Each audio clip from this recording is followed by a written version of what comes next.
Is the scene not working? Are you failing to create intrigue, establish tone, or captivate an audience? Consider what narrative mode you're using to tell your story. If words are the building blocks, then narrative modes are the design of your story. Whichever ones you pick will yield a different construction and therefore a different experience for your readers. There are 5 narrative modes: description, dialogue, action, thought, and exposition. Today we will look at these 5 forms and how you can experiment while editing to determine which works best. To put it in context, we'll explore how different authors use varying narrative modes to start their stories. But this approach works anywhere, beginning, middle, or end. If something isn't working, change the narrative mode and see what happens. Let's get into it. Description. Descriptions are great for establishing a setting or character. It's most effective if it's an intriguing image. If you waste too many words describing something obvious or mundane, you won't hook your audience or keep them turning the pages. To write effective descriptions, activate the senses. What do you see, hear, smell, feel, or taste? What's unusual? Alternatively, you can use descriptions to establish context. For example, a before or after image. Take the beginning of The Hitchhiker's Guide to the Galaxy by Douglas Adams. He starts the story with a description of an average house before the chaos and destruction. The house stood on a slight rise just on the edge of the village. It stood on its own and looked over a broad spread of West Country farmland. Not a remarkable house by any means, it was about 30 years old, squarish, made of brick, and had 4 windows set in the front of a size and proportion which more or less exactly failed to please the eye. Dialogue. Starting a story with dialogue can grab the reader's attention. It jumps right into the middle of a scene, introducing a character and building a connection. Hearing a character speak makes them more personable and is often more engaging than having the writer paraphrase what's been said. When it's well written, dialogue can give a sense of who the character is, where they are, and what they want. However, bad dialogue can confuse readers because they don't know who's talking or why they should care. Don't begin with your characters making small talk or a boring conversation that the readers may have in their own life. If you're opening your story or maintaining narrative momentum, make sure the dialogue is compelling.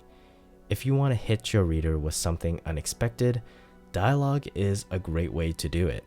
Check out how Douglas Copeland opens his novel, J-Pod. Oh god, I feel like a refugee from a Douglas Copeland novel. That asshole. Who does he think he is? Come on guys, focus. We've got a major problem on our hands. Action. In medias res is Latin for in the midst of action, and that's what you should consider when writing an action scene. Start your scene in the middle of an event and create stakes, tension, and strong pacing that will hook your reader while giving them relevant details like time and place. It doesn't mean you begin at the climax or the most intense part. It means you place your reader at a link in the continual chain of cause and effect. Because this is happening, and because that happened, this is now happening.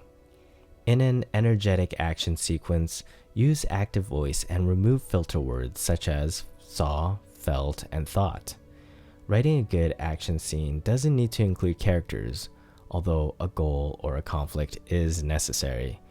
Action is great, but always ask, why should the readers care? Take a look at this opening to The Bourne Identity by Robert Ludlum. The trawler plunged into the angry swells of the dark, furious sea, like an awkward animal trying desperately to break out of an impenetrable swamp. The waves rose to Goliathan heights, crashing into the hull with the power of raw tonnage. The white sprays caught in the night sky cascaded downward over the deck under the force of the night wind. Everywhere there were the sounds of inanimate pain, wood straining against wood, ropes twisting, stretching to the breaking point. The animal was dying. Thoughts.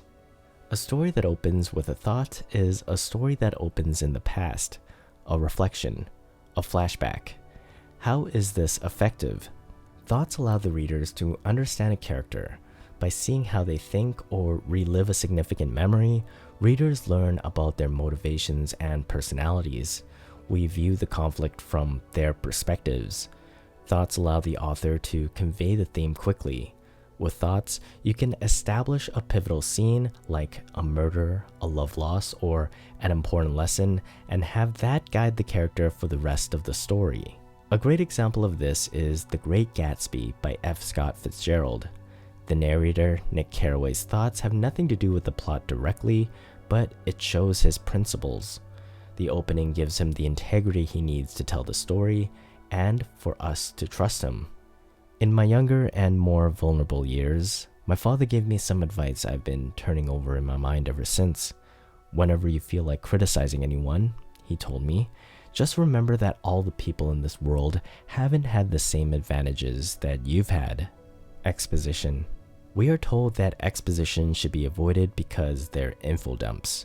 Unskilled authors use them to give readers all the information they need to understand some convoluted plot. Think of the opening crawl of any Star Wars movie, where the floating text sets the stage for the galactic confrontation. Phantom Menace literally begins by explaining the details of space tax and trade routes. While exposition has a bad reputation for pushing the readers out of an emotional or visceral experience, it's a reliable mode for explaining a character, a historical event, or a critical mission. With that said, here are a few notes to consider when using expositions for your story. 1. Make sure the details are intriguing. Don't share information that the readers can assume. 2. Create a sense of place. Ground your story and connect it with a specific scenario. 3. Pay attention to the tone and mood. Just because it's an info dump doesn't mean it should take the reader out of the story. When writing, ask, how do the characters feel about these details? Is it dark and scary, or is it hopeful, like at the beginning of The 5 People You Meet in Heaven by Mitch Albom? This is a story about a man named Eddie, and it begins at the end, with Eddie dying in the sun. It might seem strange to start a story with an ending, but all endings are also beginnings. We just don't know it at the time. Whether you're editing the beginning, middle, or end of your story, consider the narrative mode. Remember, you are not tearing down your house. You're redesigning it so that everything works better together. If you're stuck and a section isn't working, consider changing how you deliver the information. Switching the narrative modes can give strength to different aspects of the story. You change the pace, mood, and intensity. Practice each one because you never know when a dialogue scene can work better as an exposition or an action can become a thought. Thank you for watching. If you enjoyed this video, please give it a like and check out this playlist right here. My name is Elliot and I make videos about writing and the creative process. If that interests you, please subscribe.